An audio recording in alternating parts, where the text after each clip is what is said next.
दोस्तों, तारीख थी 14 अगस्त सन 1947। चारों तरफ गहमा गहमी का माहौल था। एक तरफ आज़ादी को लेकर लोगों में उत्साह बढ़ता जा रहा था, तो दूसरी तरफ भारत को दो टुकड़ों में बांटने की तैयारी हो चुकी थी। समय था रात के 9 बजे। गड़गड़ाहट के साथ दिल्ली की सड़कों पर भारी बारिश हो रही थी और कुछ देर बाद अलग अलग जगह से आकर लाखों की संख्या में लोग एकत्रित हुए।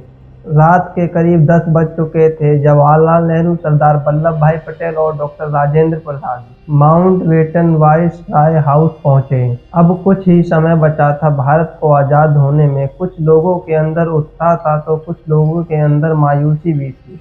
फिर जवाहरलाल नेहरू अपनी स्पीच की शुरुआत करते हैं और वो अपनी स्पीच की शुरुआत इन दो लाइनों से करते हैं: at the stroke of midnight hours, when the world sleep, India will awake to life and freedom.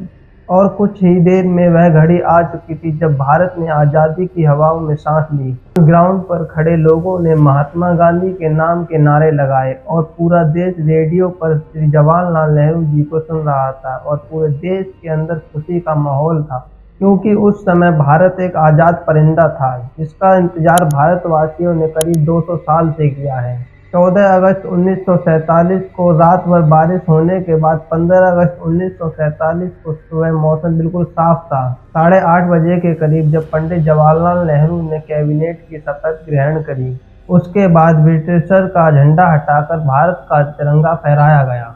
पूरे भारत की आंखें खुशी से नम थीं, क्योंकि इसका इंतजार पूरे भारत ने कई बरसों से किया था। जब पूरा भारत आज़ादी का जश्न मना रहा था, तब महात्मा गांधी सैकड़ों किलोमीटर दूर नवाबली में थे। जानकार बताते हैं कि पंडित जवाहरलाल नेहरू का भाषण पूरे देश ने सुना, लेकिन महात्मा गांधी इस भाषण को नहीं सुन पाए। 14 अगस्त 1947 जब लोग सोए तो गुलाम देश में, लेकिन उनकी आज़ादी की सुबह हुई। लेकिन जितनी खुशी हमें आज़ादी की थी, उतना ही दुख अखंड भारत के टूट जाने का था। 3,86,737 किलोमीटर का एरिया पाकिस्तान के रूप में खो दिया था। करोड़ों की संख्या में लोग भारत से अलग हो गए थे। जो लोग कुछ समय पहले भाइयों की तरह रह रहे थे, वो अब एक दूसरे को अपना जानी दुश्मन समझने लगे, क्योंकि 14 अगस्त रात 12 बजे भारत और पाकिस्तान का बंटवारा हो चुका था, जिसके कारण बहुत सारे दंगे हुए। जो लोग अपने आप को पाकिस्तान में सुरक्षित महसूस करते थे, वो पाकिस्तान चले गए, और जो हिंदुस्तान में अपने आप को सुरक्षित महसूस करते थे,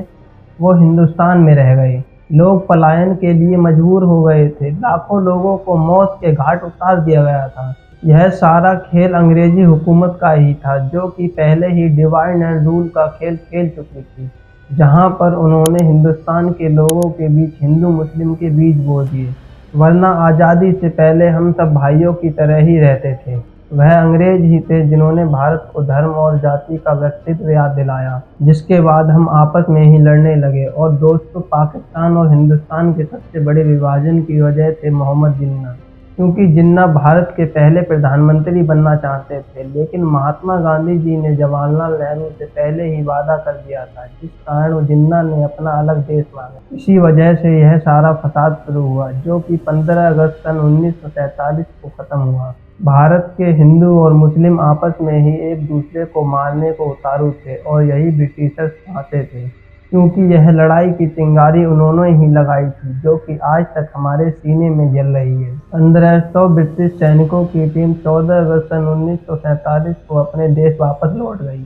एक साल बाद 27 अगस्त सन 1948 को जब ब्रिटिश सैनिकों की आखिरी टोली हमारा देश छोड़कर जा रही थी, तो हमारे देश ने उनकी बैंडबाजी से विदाई की, और उसी दिन के बाद भारत के नक्शे से अंग्रेजों का नाम मिटा दिया गया। ये थी हमारी आज़ादी की पूरी कहानी। क्या ऐसी ही आज़ादी के लिए हमारे देश के वीर जवान शहीद हो गए? क्या इसी आज़ादी के लिए हंसते हंसते भगत सिंह फांसी पे चढ़ गए? हमें कमेंट करके बताइए और हमारे चैनल को सब्सक्राइब कीजिए। धन्यवाद।